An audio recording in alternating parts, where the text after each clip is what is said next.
Praise the Lord, church. Praise the Lord. Good morning. Good morning. Good morning. I greet you all in the loving name of our Lord and Savior Jesus Christ. प्रभु यीशु मसीह के नाम में आप सबका स्वागत है.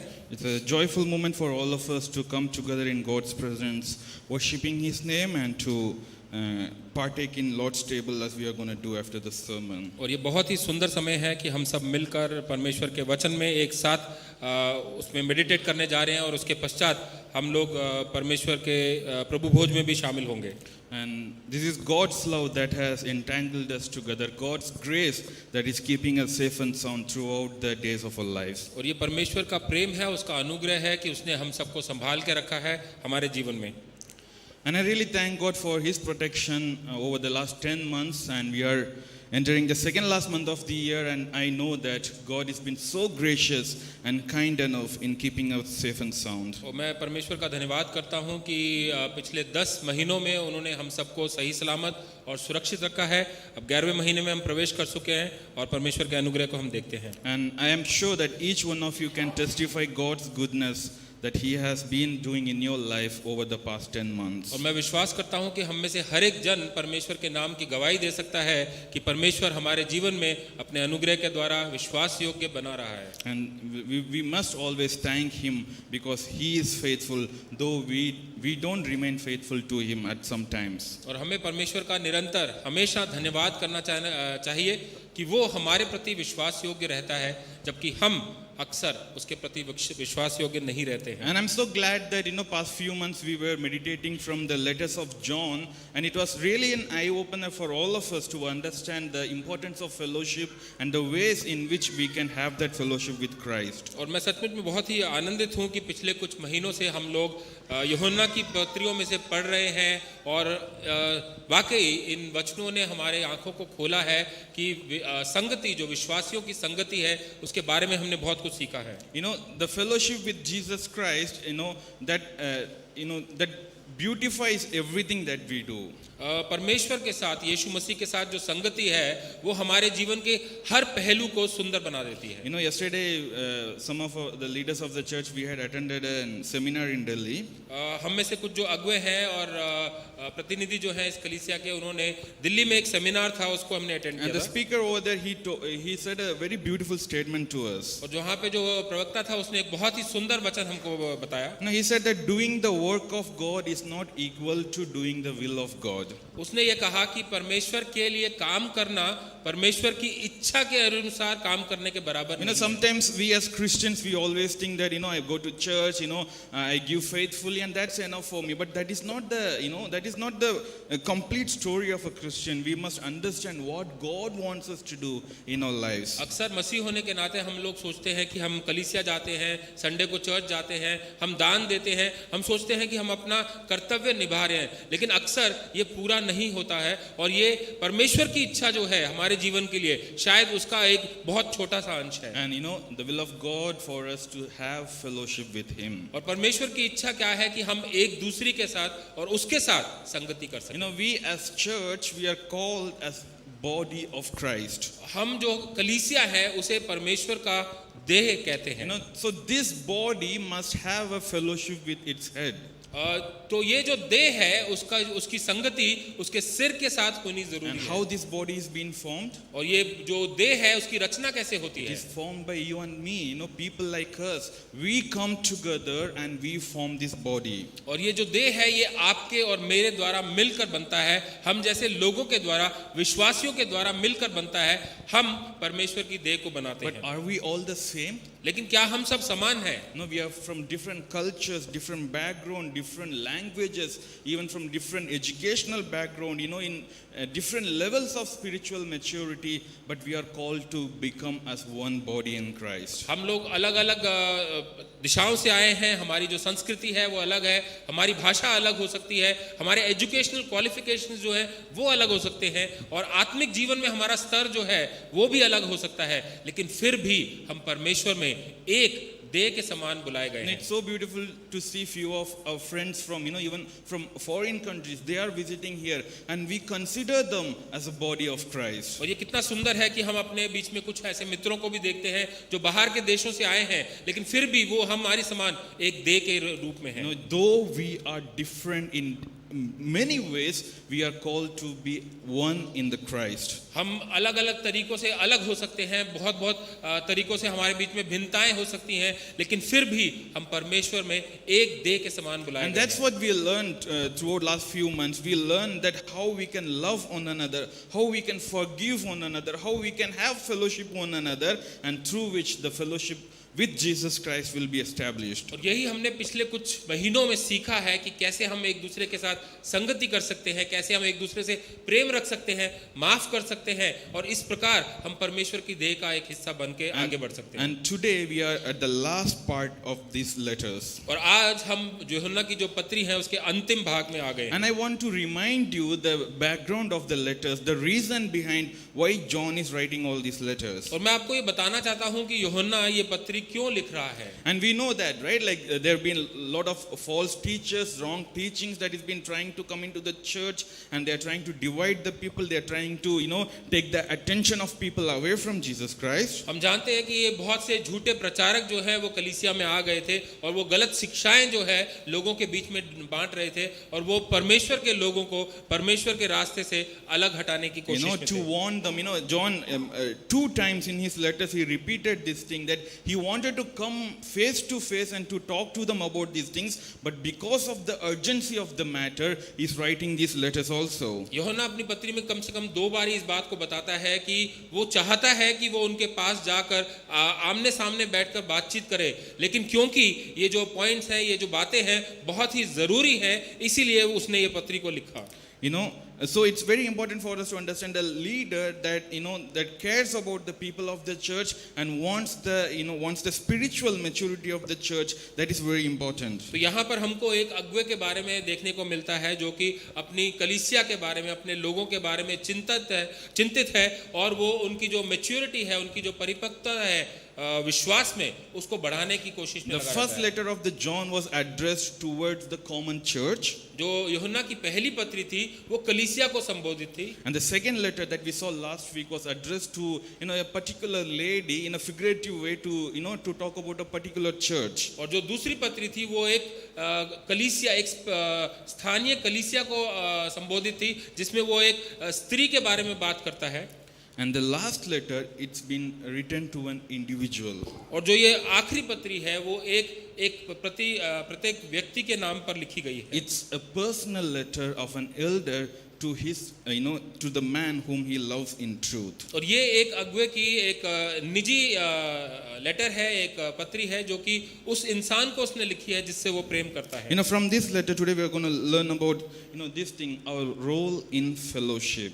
और आज की पत्री में से, आज के इस वचन में से हम ये सीखने की कोशिश करेंगे कि हमारी जो जिम्मेदारी है, हमारा जो उत्तरदायित्व है संगति में, वो क्या है। We are all called to have fellowship with Jesus Christ. हम सबको बुलाया गया है कि हम प्रभु यीशु मसीह के साथ संगति कर सके। So it means each one of us have different responsibilities to fulfill in order to have that fellowship. तो इसका मतलब ये है कि हम में से हर एक के प्रति एक जिम्मेदारी है, एक उत्तरदायित्व है जो हम उस संगति के अंदर हम पूरा कर सकते हैं। And this letter has few of those important issues or important messages that we can learn today to have a good fellowship with Jesus Christ. और इस पत्री के अंदर कुछ ऐसे बहुत ही जरूरी पॉइंट्स दिए गए हैं जिसके द्वारा हम ये सीख सकते हैं कि हमें संगति कैसे करनी है। In this letter we find 3 names or 3 persons whom John is addressing. और इस पत्री में हम देखते हैं कि यूहन्ना 3 लोगों के नाम लेता है और 3 लोगों को संबोधित करता है। Out of the 3, 2 people have good testimony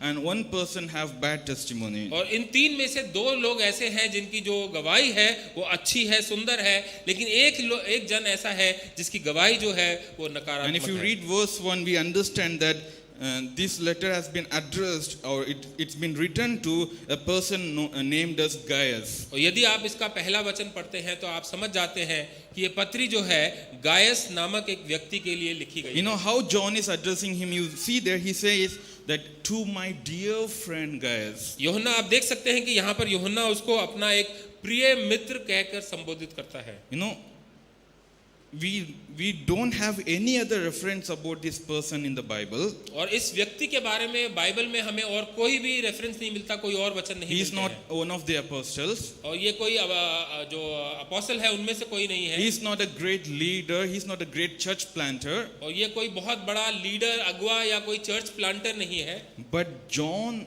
the disciple of Jesus Christ, calls him as dear friend. लेकिन प्रभु यीशु मसीह के जो चेला है यूहन्ना, वो इसको अपना प्रिय मित्र कहकर बुलाता है। And not only that, he goes ahead and he says, whom I love in the truth. और वो केवल प्रिय मित्र कहकर नहीं बुलाता, लेकिन वो आगे जाकर ये भी कहता है जिससे मैं सत्य में प्रेम करता हूँ। You know how beautiful it is to be addressed like in such a way, in such a beautiful way by apostle of Jesus Christ to say that you are my best friend, you are my dear friend, and I love you in the truth. और ये कितना खूबसूरत है कि प्रभु यीशु मसीह के चेले के द्वारा इस प्रकार से आपका संबोधित किया जाना कि आप मेरे प्रिय मित्र हो जिसको मैं सत्य में प्रेम करता हूँ। You know, so let us understand what we can learn from Gaius that will help us to have good fellowship with Jesus तो आइए Christ. हम देखते हैं कि हम इस व्यक्ति गायस से हम क्या सीख सकते हैं कि हमारी प्रभु यीशु मसीह के साथ संगति अच्छी हो सके। The first thing that we learn here is to be faithful, to the truth. और पहली चीज जो हम यहाँ पर सीख सकते हैं वो ये है कि हम सत्य के प्रति विश्वास योग्य रहें। See verse 3, it says, it gave me great joy when some believers came and testified about your faithfulness to the truth. और तीसरी आयत यहाँ पर इस प्रकार कहती है, क्योंकि जब भाइयों ने आकर तेरे उस सत्य की गवाही दी जिस पर तू सचमुच चलता है, तो मैं बहुत ही आनंदित हुआ। You know, what is the testimony that Gaius is receiving from John? और जो यहाँ पर जो गवाही है, जो यूहन्ना गायस के बारे में देता है वो क्या है? That you are faithful to the truth. वो यह कहता है कि तू सत्य के प्रति विश्वास योग्य रहा। My dear church, as we know that the whole background of these letters is about warning the people, those who are, leaving the truth and following the false teachers. और हम जानते हैं कि ये जो पत्री है ये इसीलिए लिखी गई कि लोग जो हैं वो सत्य को छोड़कर झूठी शिक्षाओं के पीछे जा And रहे हैं। here John is appreciating Gaius that he is following the truth and he is faithful to the truth. और यहाँ पर यूहन्ना जो है वो गायस की प्रशंसा करता है कि वो सत्य के पीछे चल रहा है और वो विश्वास योग्य ठहरा है। If you read further, we can find out many other good qualities of Gaius, यदि हम आगे देखते हैं तो हमें गायस के जीवन के बहुत से अच्छे गुण नजर आते which we हैं। will see further now. वो हम आगे थोड़ा सा देखेंगे। But even before noting down all those things, John is mentioning about his faithfulness to the truth. और लेकिन उन सब बातों के बारे में बताने से पहले यूहन्ना इस बात की गवाही देता है कि वो सत्य के प्रति विश्वास My योग्य dear ठहरा। church, this teaches us very important lesson. और ये हमको एक बहुत ही अच्छा सुंदर जो है एक लेसन सिखाता है। No matter how good you are in serving one another, no matter how good you are in your spiritual gifts or in loving one another, if you are not standing for the truth, if you are not being faithful to the truth, it is of no use. तो ये हमको सीखने की बात है कि हम ये जरूरी नहीं है कि हम एक दूसरे के प्रति कितने अच्छे हैं, हम सेवा में कितने अच्छे हैं, लेकिन यदि हम सत्य के प्रति वफादार नहीं रहते हैं, सत्य के प्रति विश्वास योग्य नहीं रहते हैं, तो ये सब चीजें बेकार हैं। This is the foundation of our faith, that is to remain faithful for the truth that we have received. और ये हमारे विश्वास का आधार है कि हमें सत्य के प्रति विश्वास योग्य रहना है। The word of God says in John 17 verse 17 says, sanctify them by your truth because your word is the truth. यूहन्ना 17:17 इस प्रकार कहता है कि सत्य के द्वारा उन्हें पवित्र कर, तेरा वचन सत्य है। So what is truth? तो सत्य क्या है? The word of God is the truth. परमेश्वर का वचन जो है वो सत्य है। So by remaining in the word of God, by being strong in the word of God, we can be faithful to the truth. परमेश्वर के वचन में बने रहने से, परमेश्वर के वचन में यदि हम सामर्थी बने रहेंगे तो हम सत्य में बने रहते My हैं। dear church, I request you all to consider being faithful for the truth. और प्रिय कलीसिया, मैं आप सबसे प्रार्थना करता हूँ कि इस बात को आप अपने ध्यान में रखिए कि आप विश्वास के प्रति सत्य के प्रति विश्वास योग्य बने रहें। And not only that, we see that then again John is testifying that not only you are faithful to the truth, but you are continue to walk in the truth. और यूहन्ना यहाँ पर इस बात की गवाही देता है कि आप केवल सत्य के प्रति वफादारी नहीं रहे हैं, लेकिन आप उसमें निरंतर चलते रहे। In the last part of verse 3 it says telling how you continue to walk in it. और जो तीसरा वचन है उसकी आखिरी आयत, आखिरी हिस्सा जो है वो ये बताता है कि किस प्रकार आप सत्य में निरंतर चलते रहे। You know, the first century Christians, when they, they are, some of them are even the eyewitness of Jesus Christ. They have seen Jesus Christ. They have even heard him being, crucified on the cross and being raised from the dead. But those are the people who fall away, or those who have gone away from the true gospel. जो पहली शताब्दी में जो लोग थे वो यीशु मसीह के साक्षी थे, गवाह थे, क्योंकि उन्होंने यीशु मसीह को चलते फिरते देखा था, उसको सुना था और उसकी क्रूस पर मृत्यु को भी देखा था। लेकिन यहाँ पर आज वही लोग हैं जिनके बारे में यूहन्ना बात कर रहा है, जो कि उस गवाही से हट गए हैं, सत्य से पीछे हो गए हैं। So not only receiving the truth is important, to remain in the truth is way more important for us. तो केवल सत्य को जानना ही जरूरी नहीं है, उस सत्य में बने रहना भी बहुत ज्यादा जरूरी है। It's not an on-time event; it's a lifelong process, my dear church. और ये केवल एक बारी की प्रक्रिया नहीं है, ये आपका पूरा जीवन भर का संघर्ष है। समस्त जीवन आपको इसके पीछे कार्य करते रहना चाहिए। Every day examine yourselves that are you walking in the truth. Every day, every day reflect upon yourself that are you following the true doctrines of Jesus Christ. हर रोज आपको अपने आप को प्रशिक्षण करने की जरूरत है, अपने आप को जांचने की जरूरत है कि क्या आप यीशु मसीह की सच्ची गवाही और उसके सच्चे प्रशिक्षण में आप चल रहे हैं कि नहीं। Matthew 24 verse 13 says, but the one who stands firm to the end will be saved. मत्ती 24 उसका 13वां आयत इस प्रकार कहता है, परंतु जो अंत तक धीरज धरे रहेगा उसी का उद्धार होगा। No, you have to be faithful till the end. आपको अंत तक विश्वास योग्य बने रहना है। You have to continue to walk in the truth. आपको सत्य पर निरंतर चलते रहना है। Knowing the truth सत्य को जानना and walking in the truth. और सत्य पर चलना। And that, that gives a great, inspiration for others to follow us in order to,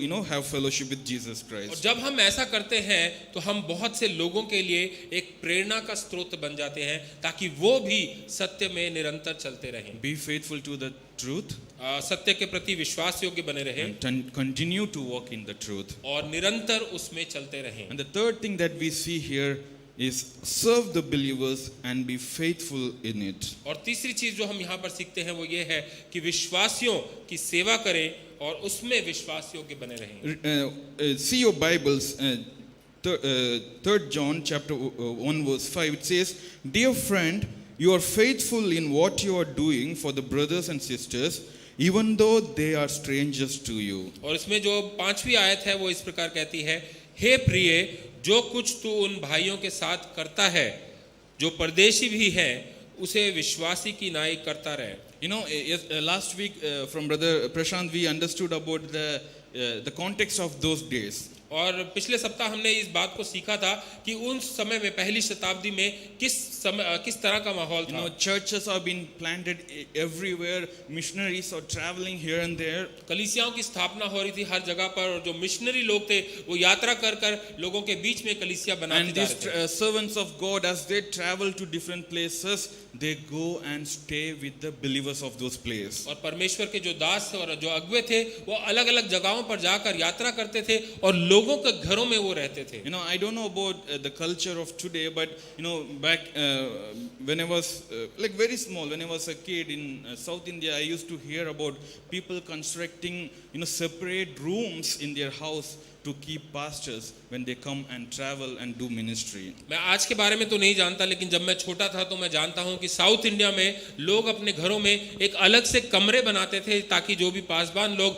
यात्रा करके वचन बांटते थे वो जब आए तो उनको वहां पर ठहरा सकें। In 2 Kings we read from Elisha that as he was traveling, there was a lady, an influential lady, she built a separate room for him and she requested him, whenever you come, they said, please come and stay at my home. और दूसरे राजा में हम Elisha के बारे में जानते हैं कि जब वो यात्रा करता था तो एक स्त्री थी जिसने एक कमरा बना के रखा था और एलीशा से उसने ये विनती की कि जब भी आप आए तो मेरे यहाँ पर आकर आप ठहरें। We also know the blessings that she received because she was being so hospitable to the servant of God. और हम जानते हैं कि परमेश्वर के दास के प्रति जब उसने इस विश्वास योग्यता को दिखाया तो उसके जीवन में किस प्रकार की आशीषें आई। Here it says that even to strangers, Gaius was so hospitable. और यहाँ पर ये लिखा है कि जो अनजान व्यक्ति लोग आते थे उनके प्रति भी गायस जो था वो बहुत ही उदार And था। who are the strangers? और ये जो अनजान व्यक्ति लोग हैं वो कौन है? No, here it mainly talks about those servants of God whom he is meeting for the first time. और यहाँ पर वो परमेश्वर के उन दासों के बारे में बातचीत करता है जिनसे गायस जो है पहली बारी मिला था। It's not like, are you not from DBF? So if you're not from DBF, I'm not gonna welcome you into my house. He never said like that. और वो इस प्रकार नहीं कहता था कि आप डीबीएफ से तो नहीं है, अगर आप डीबीएफ से नहीं है तो मैं आपको अपने घर में नहीं आने दे सकता। इस प्रकार से बातचीत नहीं करता था। He was always welcoming when he finds out there is a servant of God coming to serve the Lord. और वो हमेशा उन लोगों का अतिथि सत्कार करता था जब उसे पता चलता था कि परमेश्वर के दास उसके शहर में आए हुए हैं। Not only the servants of God, it says that he even served the brothers and sisters of the church. और केवल परमेश्वर के दासों के लिए नहीं, वो जो विश्वास में भाई और बहन थे उनके भी सेवा करता था। In New Testament, wherever you read brothers and sisters, it mainly talks about the people of the church. और नए नियम में जब भी आप विश्वासी भाई बहनों के बारे में बातचीत सुनते हैं तो वो परमेश्वर के लोग जो हैं, कलीसिया के लोग जो हैं उनके बारे में बातचीत He's been so hospitable to the people of the church. और वो कलीसिया के लोगों के प्रति बहुत ही ज्यादा अतिथि सत्कार रखता था। And it's very beautiful attribute to have that we open our hearts, we open our houses to welcome people and to serve them. और ये बहुत ही एक सुंदर हृदय को दर्शाता है कि हम लोगों को अपने घरों में स्वागत करते हैं, उनका अतिथि सत्कार करते हैं।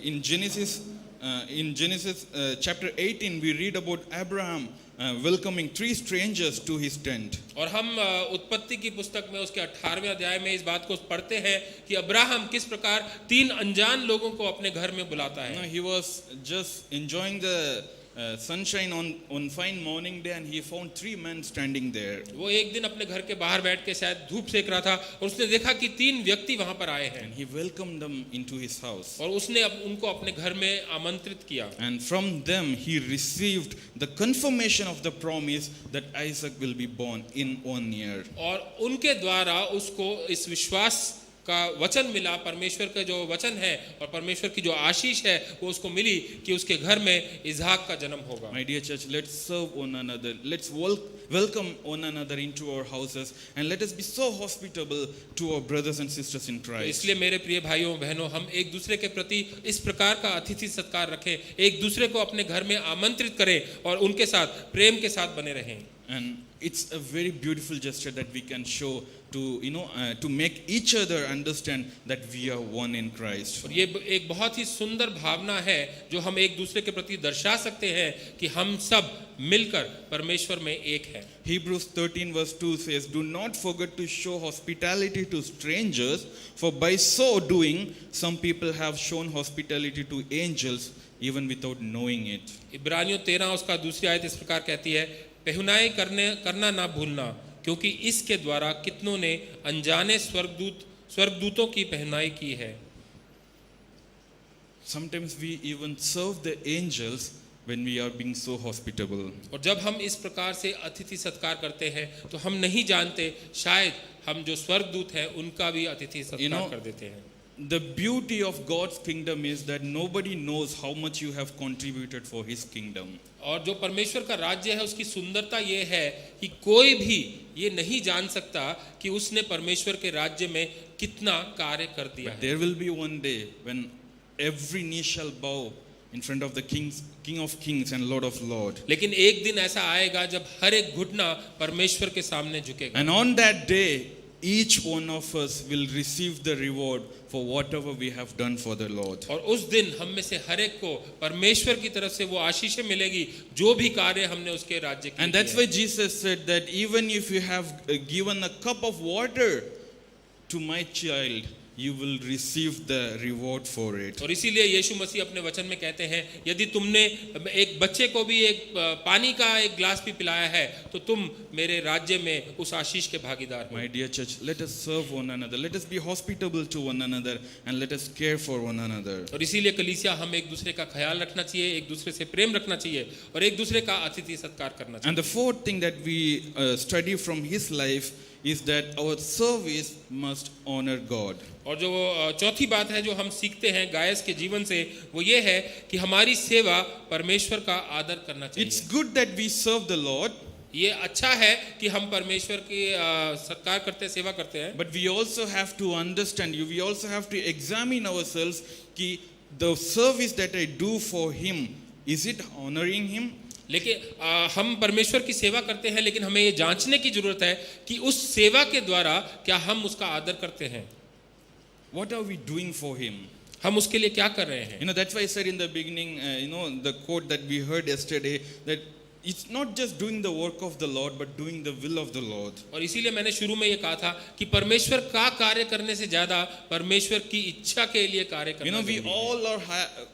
we all have been called here to serve him, हम सबको यहाँ पर बुलाया गया है उसकी सेवा करने के and लिए। each one of us have different capabilities. Each one of us have different departments in which we have to serve him. और हम में से हर एक के पास अलग अलग क्षमता है, अलग अलग गुण है जिसके द्वारा हम उसकी सेवा कर सकते And हैं। are we doing it faithfully? क्या हम विश्वास योग्य पूर्ण उसको कर रहे हैं कि Are नहीं? we doing it in order that, through that we can honor God? और हम उसको इस रीति से कर रहे हैं कि हम परमेश्वर की आदर कर सकें।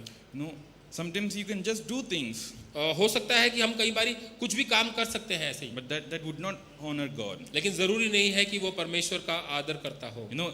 The thing that which has been done with perfection will honor God. और ऐसा काम जो कि एक परफेक्शन के रूप में पूर्ण रूप से किया जाता है वो परमेश्वर को आदर Our देता है। God is a God of perfection. हमारा जो परमेश्वर है वो एक परफेक्शन मांगने वाला परमेश्वर है। And when you do things for him, do it with the utmost care so that he will be honored. और आप जब उसके लिए सेवा करते हैं, उसके लिए कार्य करते हैं तो इस बात का ध्यान रखें कि उसे पूर्ण रूप से करें जिसके द्वारा आप उसको आदर और महिमा दे A सकें। few years ago, from our offering box, we received a note which was totally torn. और कुछ साल पहले हमारे को हमारे ऑफरिंग बॉक्स में से एक ऐसा नोट मिला जो कि फटा हुआ था। Not even a chai wala will take that.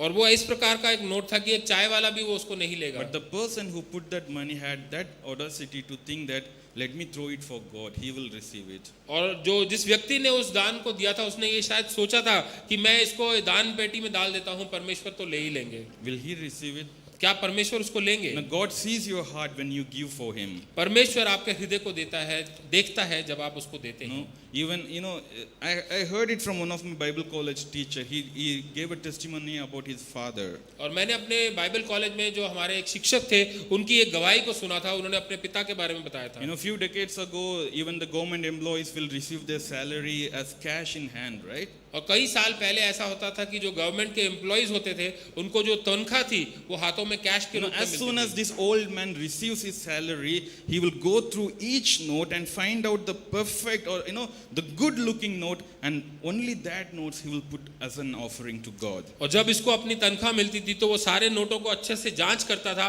और उनमें से जो सबसे अच्छा बढ़िया और जिसे कहते हैं हम करारा नोट है उसको निकाल कर वो परमेश्वर के लिए लेके जाता था। Honor God in everything that you do. वो परमेश्वर का आदर और महिमा करता था हर एक काम में जो हम If करते you हैं। have a responsibility that the church has given to you, do it with perfection. और यदि आपके पास ऐसी कोई जिम्मेदारी है जो कलीसिया के तरफ से आपको मिली है उसको आप पूर्ण रूप से सच्चाई से करें। It could be of any small thing, but think how I can make it even more beautiful. आपके लिए वो बहुत छोटा सा काम हो सकता है लेकिन आपको इसको सोचने की जरूरत है कि आप उसको भी किस रीति से सुंदर बना See, सकते हैं। verse 6, it says, they have told the church about your love.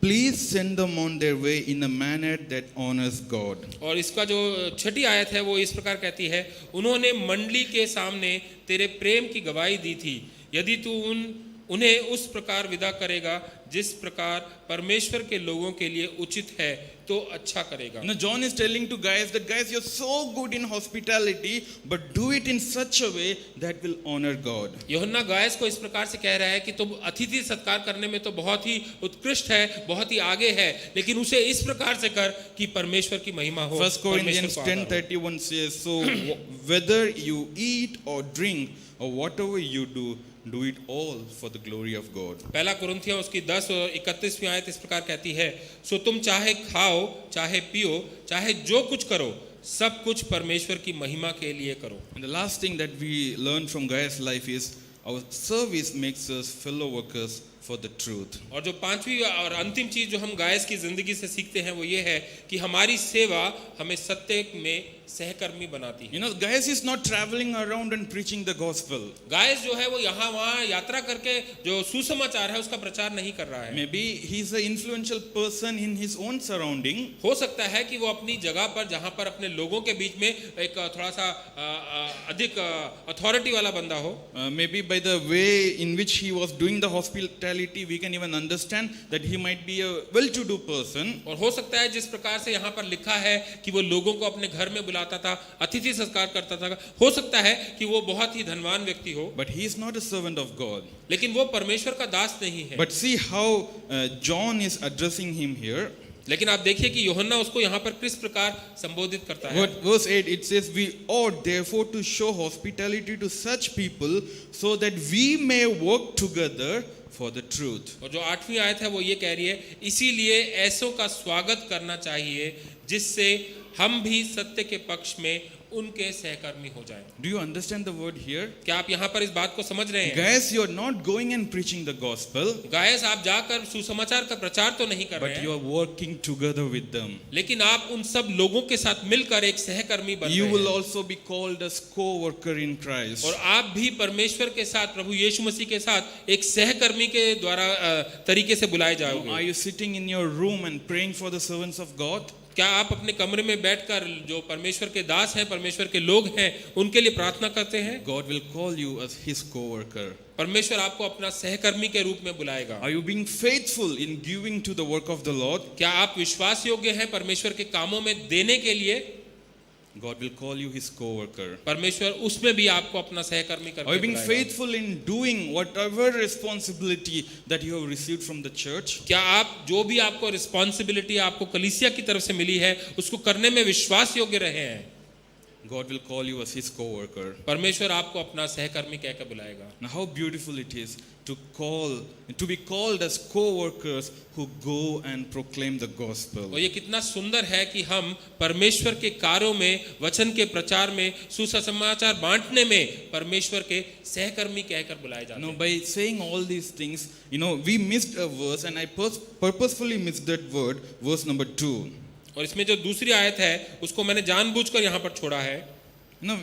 Some people take this verse out of context. और कुछ लोग हैं जो कि इस वर्स को एक गलत रीति से सोचते हैं, समझते हैं। Let's read verse 2. आइए हम दूसरी आयत को It पढ़ेंगे। says, dear friend, I pray that you may enjoy good health and that all may go well with you just as you are progressing spiritually. और दूसरी आयत इस प्रकार से कहती है, हे प्रिय, मेरी ये प्रार्थना है कि जैसे तू आत्मिक उन्नति कर रहा है वैसे ही तू सब बातों में उन्नति करे और भला चंगा रहे। So beautiful in Hindi, जैसे तू आत्मिक उन्नति कर रहा है वैसे ही तू बाकी चीजों में भी उन्नति कर। और हिंदी में बहुत स्पष्ट रीति से बताया गया है कि जिस तरह से तू आत्मिक उन्नति कर रहा है संसार की बाकी सब बातों में भी उन्नति। People take that, it talks about blessing. Obviously, it talks about good health and progressing well in life. और यहाँ पर ये अच्छी बातों के बारे में बातचीत कर रहा है, एक अच्छा सेहतमंद जीवन, अपने जीवन में आप विकास करते जा रहे हैं।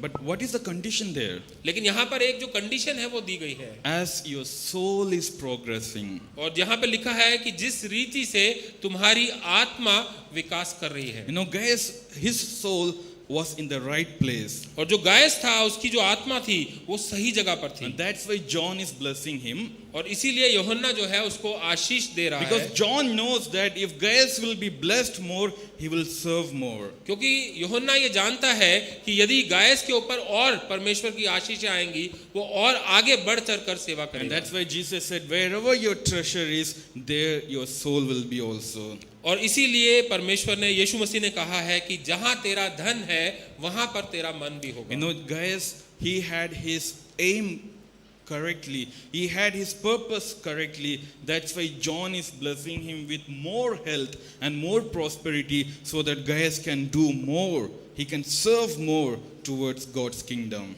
गायस का जो जीवन का मकसद था वो सही दिशा में कार्य कर रहा था, और इसीलिए यूहन्ना उसके लिए और आशीषें मांगता है ताकि वो उस दिशा में और निरंतर बढ़ चढ़ कर We कार्य go कर and सके। pray to God. We ask God that God bless me. God, have mercy upon me. Bless me in my job. God prosper me. Give me good health. But what are you going to do in return for Him? हम निरंतर अपनी प्रार्थनाओं में अक्सर इस बातों को कहते हैं परमेश्वर को कि परमेश्वर मुझको आशीष दे, मुझे चंगाई दे, मुझे ब्लेस कर, मुझे फाइनेंशियल ब्लेसिंग्स दे, लेकिन हम इस जो ब्लेसिंग्स हमको मिलती हैं उसके द्वारा क्या करना मांगते हैं इसके बारे में नहीं सोचते And हैं। sometimes people, say like this that, when God will bless me, when God will prosper me, then I will do for the Lord. और अक्सर लोग इस रीति से बातचीत करते हैं कि जब परमेश्वर मुझको आशीषित करेगा तब मैं परमेश्वर के लिए कार्य करूंगा। But as per this word, the blessing will come according to where your soul is positioned. लेकिन इस वचन के अनुसार हम देख सकते हैं कि आशीष हमारे जीवन में तभी आती है जब हम ये देखते हैं कि हमारी आत्मा किस रीति से, किस डायरेक्शन में कार्य कर रही है। As you are progressing in your spiritual life, God is going to bless you with good health and He's going to prosper you in all that you do. जैसे ही आप अपने आत्मिक जीवन में उन्नति और विकास करते हैं तब परमेश्वर आपको आशीषित करता है, एक अच्छा जीवन देता है, एक स्वस्थ जीवन देता है और आपको और आगे बढ़ाता Now है। I want to emphasize a beautiful statement that I wanted to read for all of you. और एक वचन है जिसको मैं आपके लिए पढ़ना चाहता हूँ। God will bless His people when their soul lives for Him. परमेश्वर अपने लोगों को आशीषित करता है जब उनकी आत्माएं उसके लिए जीती है, Not for the sake of enjoying earthly blessings, सांसारिक आशीषों को एंजॉय करने के लिए या उनका आनंद उठाने के लिए नहीं, but to grow in serving Him more and more. बल्कि इसलिए कि वो उसके अंदर निरंतर उसकी सेवा करने में निरंतर आगे बढ़ती My रहे dear और विकास church, करती do रहे। you see God's blessing in your life? प्रिय कलीसिया, क्या आप परमेश्वर की आशीषों को अपने जीवन में देखते Do हैं? you see good talents in your life? क्या आप अपने जीवन में अच्छे गुणों को देखते हैं? Do you have good health in your life? क्या आपके जीवन में आपके पास एक अच्छा स्वास्थ्य है? Serve the Lord. आप परमेश्वर की सेवा करें, Serve Him. परमेश्वर की सेवा And करें। that is the purpose for which He has given that for you. और वही मकसद है कि परमेश्वर ने आपको इस प्रकार का जीवन दिया The है। second person that we see here is Diotrephes. और जो दूसरा व्यक्ति जिसके बारे में हम देखते हैं वो डियोट्रिपस है, And he's a negative character in the church. और वो एक नकारात्मक चरित्र का इंसान है। He's a कलीसिया में। rebellious person. और वो कलीसिया के खिलाफ जाता है। Though he had been assigned as a leader, he has no qualities whatsoever to be a leader of the church. हालांकि उसको एक अगुवे के रूप में रखा गया है, लेकिन उसके अंदर कोई भी ऐसा गुण नहीं है कि वो अगुवा कहलाया जाए। Understand the pain of John as he is writing verse 9 and 10. आप यहाँ पर यूहन्ना का दुख और उसकी पीड़ा को समझ सकते हैं जब वो 9वीं और 10वीं आयत को लिखता He है। says, I wrote to the church, but Diotrephes, who loves to be the first, will not welcome us. So when I come, I will call attention to what he is doing, spreading malicious nonsense against us. Not satisfied with that, he even refuses to welcome other believers. He also stops those who want to do so and puts them out of the church. यहाँ पे 9वीं और 10वीं आयत इस प्रकार से कहती है, मैंने मंडली को कुछ लिखा था जो पर डियोट्रिफस जो उनमें बड़ा बनना चाहता है हमें ग्रहण नहीं करता। सो जब मैं आऊंगा तो उसके कामों की वह जो कर रहा है सुधि दिलाऊंगा कि वह हमारे विषय में बुरी बुरी बातें बकता है और इस पर भी संतोष न करके आप ही भाइयों को ग्रहण नहीं करता और उन्हें जो ग्रहण करना चाहते हैं मना करता है और मंडली से निकाल देता है। Three things that we can learn from this person's life. तीन चीजें हम जो यहाँ से सीख सकते हैं। The first thing is accept God's appointed leaders. पहली बात यह है कि परमेश्वर के द्वारा नियुक्त किए गए अगुओं को स्वीकार करें। You know, it's in NIV version it says the person will not welcome us.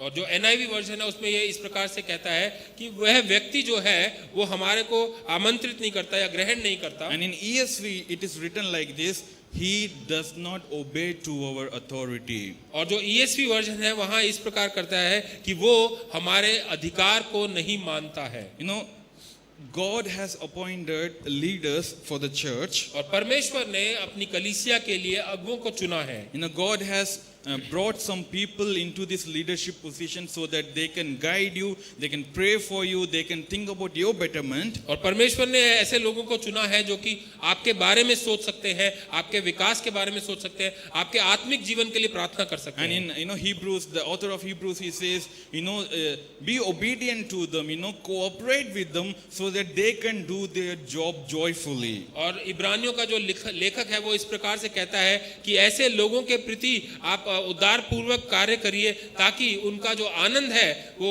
आप में पूर्ण हो सके और वो अपनी सेवा को कर सके। If God has put you under a certain leader, यदि परमेश्वर ने आपको किसी अगुवे के अंदर रखा है, if you talk about the church, it's the pastor, it's the elder of the church. यदि हम कलीसिया के बारे में बातचीत करें तो वो कलीसिया का पासवान है या कलीसिया के एल्डर है। Accept him as your leader. उनको आप अपने अगुवे के रूप में स्वीकार करें। Pastor Joy would say sometimes that if you cannot accept a pastor to be your leader, it's better for you to move to another church where you can be under a different pastor. Pastor Joy अक्सर इस बात को कहते थे कि यदि आप जो पासवान है उसे अपने अगुवे के रूप में स्वीकार नहीं कर सकते हैं तो आपके लिए अच्छा है कि आप किसी दूसरी कलीसिया में चले जाएं ताकि आपके पास ऐसा अगुवा हो जिसको आप स्वीकार कर सकें। Because by not being obedient or not being under the authority of the servant of God, you are dishonoring God, or you are even bringing up the wrath of God upon you. क्योंकि यदि आप जो अगुवे हैं उनके अधिकार को स्वीकार नहीं करते हैं और उनके अंडर रहकर काम नहीं करना मांगते हैं तो आप परमेश्वर का निरादर करते हैं और परमेश्वर का जो क्रोध है उसे अपने लिए आप बुलाते हैं। Diotrephes wants to be the first in everything. जो डियोट्रिफस है वो चाहता था कि हर काम में सबसे आगे हो। That talks about the pride that he carries in his mind. और ये उसका घमंड को दिखाता है जो उसके मन में था। And we know that how the evil came into this earth. When Lucifer, how he became the evil one, because he had pride in his mind. और हम वचन में से जानते हैं कि जो शैतान है, जो लूसीफर है, वो किस प्रकार से लूसीफर बना, क्योंकि उसके मन में वो घमंड आ गया था। If you want to be under the authority of a servant of God, यदि आप परमेश्वर के द्वारा नियुक्त किए गए अगुवे के अधीन रहना चाहते हैं, you should have no pride in your hearts. तो आपके हृदय के अंदर कोई भी घमंड की बात नहीं होनी चाहिए। Accept him as your leader. आप उस अगुवे को अपने अगुवे के रूप में स्वीकार करें। When you have time, read Numbers chapter 16. यदि आपके पास समय होगा, जब समय होगा तो आप गिनती की पुस्तक उसका 16वां अध्याय को आप जरूर पढ़ें। There were few people stood up against Moses and they started talking nonsense against him. और हम जानते हैं कि वहां पर कुछ ऐसी एक जाति थी, कुछ लोग थे जो कि मूसा के खिलाफ खड़े हो गए थे और उसके अगेंस्ट वो बहुत सी बातें कर रहे थे। They were like, who made you the leader? What authority do you have? We are better than you. They started saying a lot of things against Moses. और उन्होंने मूसा के खिलाफ बहुत सी बातें करी और ये उससे सवाल जवाब किए कि आप कौन होते हैं, आपको हमारा अगुवा किसने बना दिया, हम आपसे भी अधिक बढ़ चढ़कर हैं तो आप हमारे अगुवे कैसे हो सकते हैं। And we know the result, what happened there. और हम जानते हैं कि इसका परिणाम क्या हुआ था वहां। Moses challenged them there. और मूसा ने उनको वहां पर चुनौती दी थी। If you had a natural death, it would mean I am not appointed by God. But if you have an unnatural death, that will prove that I have been appointed by God. और मूसा ने उनको वहां पर इस प्रकार से चुनौती दी थी कि यदि आपकी नॉर्मल तरीके से मृत्यु होती है तो इस बात का हम मान लेते हैं कि परमेश्वर ने मुझको आपके ऊपर अधिकार नहीं दिया है, लेकिन अगर आपकी जो मृत्यु है वो सामान्य तरीके से नहीं होती है तो परमेश्वर के हाथ से होती है, तो हम जान जाते हैं कि परमेश्वर ने ही ये अधिकार दिया है आपका अगुवा बनने के लिए। We saw that, we read that there the earth opened its mouths and everyone fell into that pit and they all were dead. और हम वहां पर पढ़ सकते हैं कि वहां पर जो जमीन थी वो फट गई और ये सारा का सारा समूह जो है वो उसके अंदर समा गया और मर गए। Accept God's authority.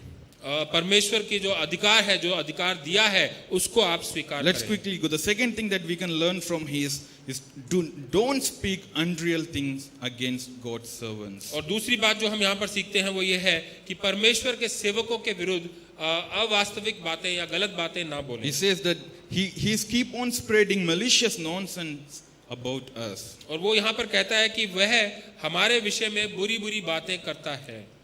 Gossiping about servants of God. परमेश्वर के लोगों के, परमेश्वर के जो नियुक्त किए गए अगुए हैं उनके बारे में गलत बातें करता है। If you don't know or if you are not sure that that is not a true thing, don't spread that message. यदि आप जो बात हो रही है या जिस विषय के बारे में बातचीत हो रही है उसके बारे में नहीं जानते हैं तो आप उस गलत बात को इधर उधर औरों के बीच में ना करें। If you are not sure about the truth, it's better to be quiet. यदि आपको सत्य के बारे में नहीं पता है तो अच्छा है कि आप शांत रहें। Now, many people come to church just to backbite about the leaders of the church. और बहुत से लोग हैं जो कि कलीसियाओं में केवल इसलिए आते हैं कि अगुओं की वो निंदा कर सकें। Many times we see big churches being broken into pieces because people were talking, on the back of each others. और अक्सर हम देखते हैं बहुत सी बड़ी बड़ी कलीसियाएं जो हैं वो टूटकर बिखर जाती हैं क्योंकि लोग एक दूसरे के खिलाफ, अपने अगुओं के खिलाफ बातचीत करते हैं। Do not gossip. आप गॉसिप जो है वो ना करें। Not only about the servants of God, केवल परमेश्वर के द्वारा नियुक्त किए गए अगुओं के लिए नहीं, even about each other. एक दूसरे के खिलाफ भी नहीं। Love one another. एक दूसरे से प्रेम रखें। Have fellowship with one another. एक दूसरे के साथ The संगति third बनाए thing that रखें। we can learn from his and never hinder anyone from doing God's work. और तीसरी चीज जो हम यहाँ पर सीख सकते हैं वो ये है कि किसी को परमेश्वर का काम करने से ना रोकें। Verse 10 it says, we read there, right? It says that he also stops those who want to do so. और वहां पे जो 10वीं आयत है वो इस प्रकार से कहता है कि जो लोग इस प्रकार का काम करना चाहते हैं उनको भी वो मना करता है और कलीसिया से निकाल देता Now है। he himself is not doing the work of the Lord. वो स्वयं तो परमेश्वर का काम जो है वो नहीं करता He है। has been appointed as a leader of the church to do God's work, but he is not doing that. उसको कलीसिया का एक अगुवे के रूप में नियुक्त किया गया है लेकिन वो काम वो नहीं करता है। But he is stopping others also from doing that. और ना केवल इतना ही वो दूसरों को भी इन कामों को करने से मना Now, करता as है। you want to progress in your spiritual life, जैसे जैसे आप अपने आत्मिक जीवन में उन्नति और विकास करना चाहते you हैं will find such hindrances in your life. आप इस प्रकार की रुकावटें अपने जीवन में जरूर Oh, देखेंगे। why you was wasting so much of your time in unwanted things, they would say. लोग आकर इस प्रकार से कहेंगे कि क्यों आप अपने समय ऐसे कामों में बिता रहे हैं जो कि जरूरी नहीं है।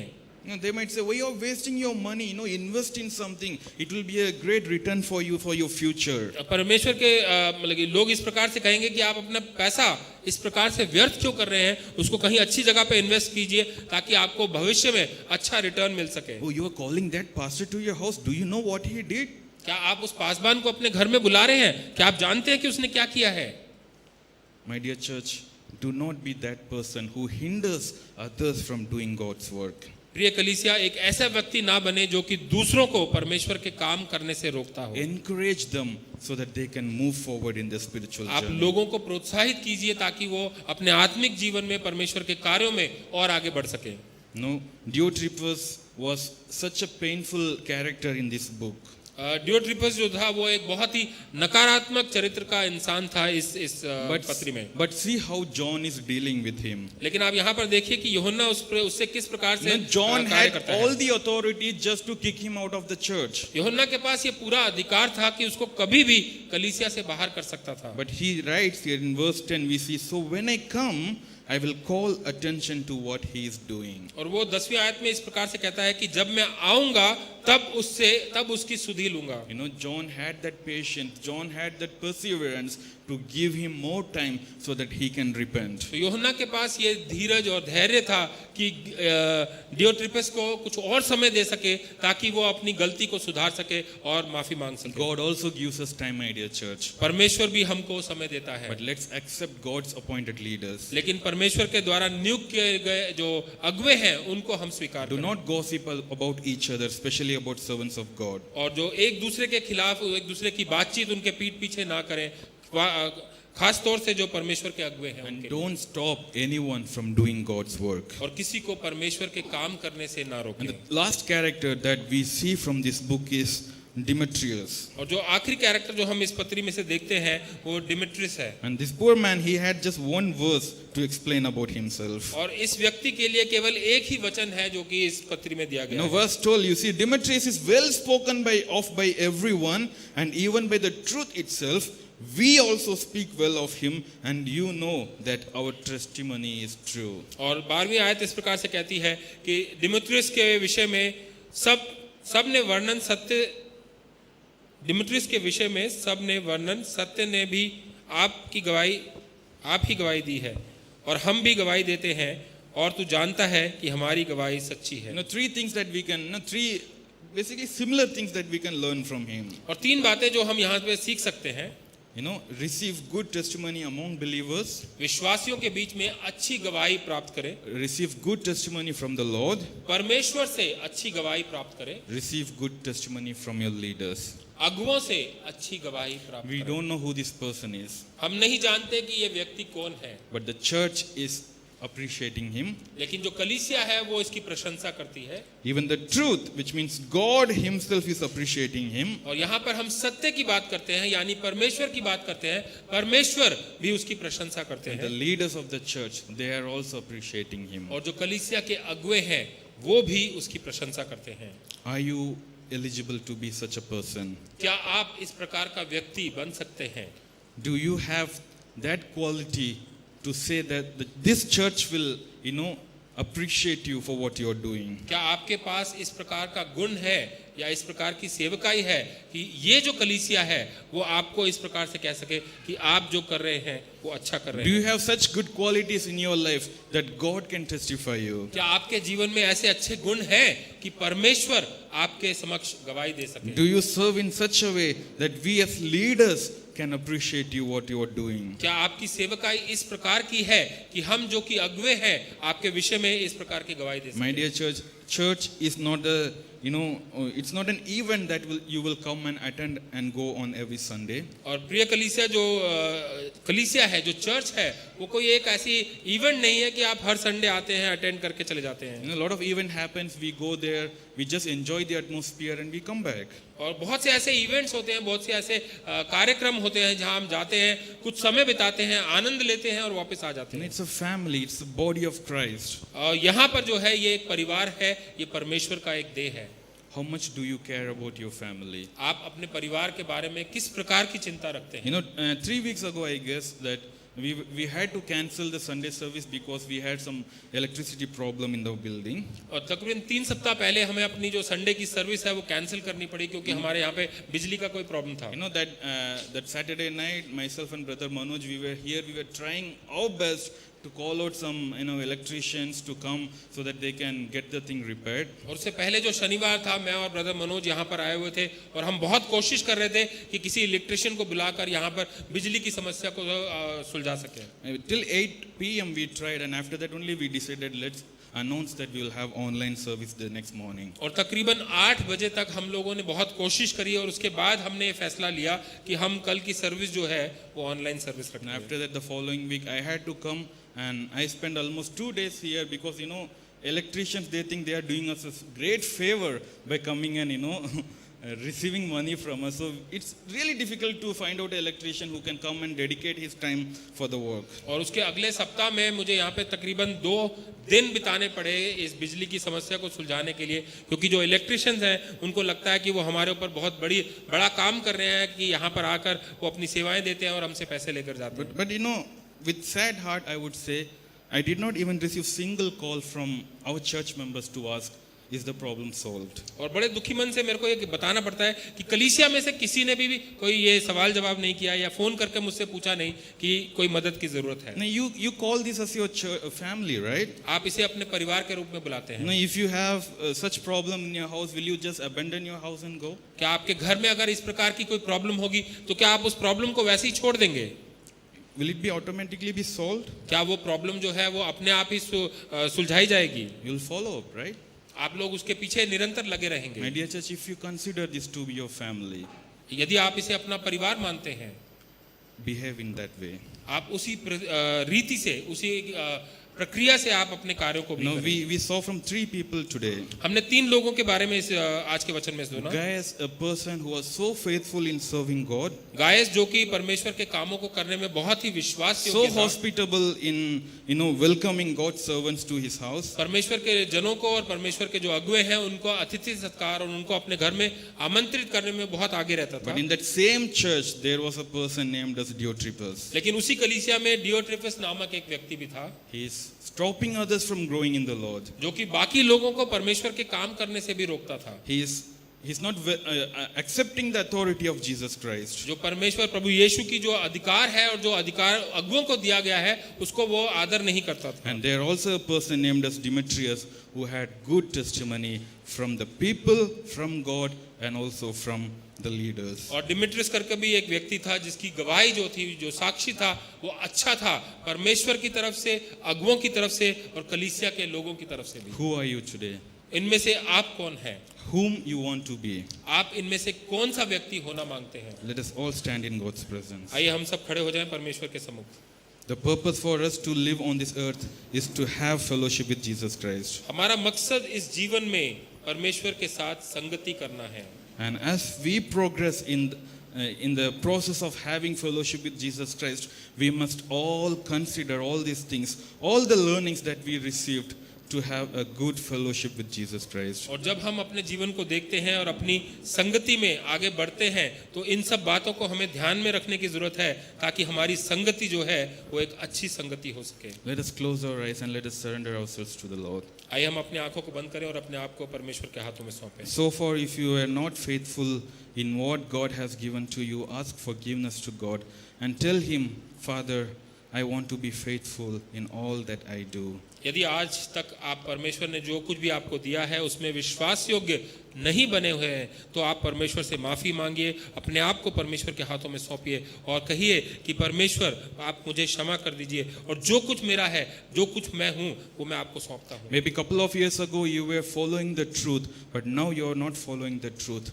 Ask forgiveness to God and come back to the truth. हो सकता है कि कुछ साल पहले आप सत्य के पीछे चल रहे हों लेकिन अब आप सत्य के पीछे नहीं चल रहे हों, आप उसके लिए माफ़ी मांगिए और सत्य के पीछे चलना शुरू कर दीजिए। Maybe you had never opened your doors to help one another. You have never considered to be a useful instrument in the church.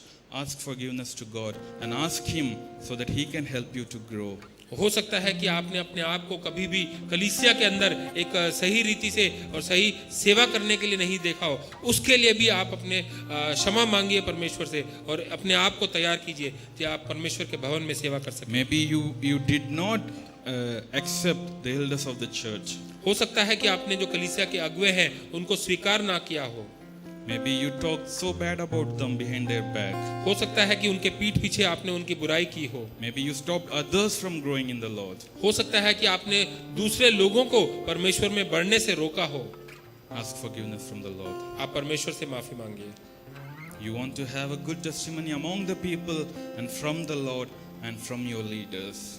आपको अपनी कलीसिया से, परमेश्वर से और अपने अगुओं से एक अच्छी गवाही आपके जीवन के लिए होनी जरूरी है। Work towards it. आप उसके लिए एक निरंतर कार्य करते रहिए। Dear Father God, we thank you.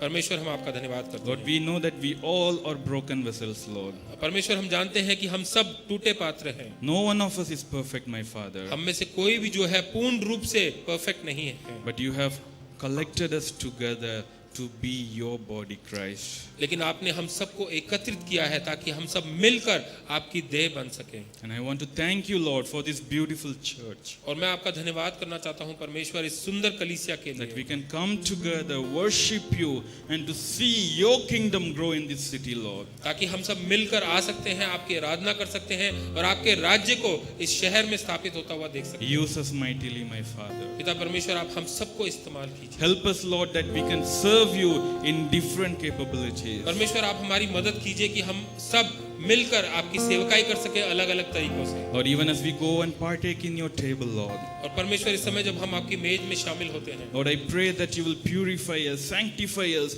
and prepare us, Lord, so that we can sit with you in this table and to remember your sacrifice for us. परमेश्वर हम प्रार्थना करते हैं कि आप हमको पवित्र कीजिए, हमारे को शुद्ध कीजिए, हमारे अंदर की हर बुराई को आप निकाल दीजिए, ताकि हम आपकी मेज पर आने के योग्य बन सकें। We praise your name, Jesus हम Christ. आपके नाम को ऊंचे पर उठाते हैं। In Jesus' name I pray. यीशु के नाम में हम प्रार्थना करते हैं। Amen. आमीन। As we remain standing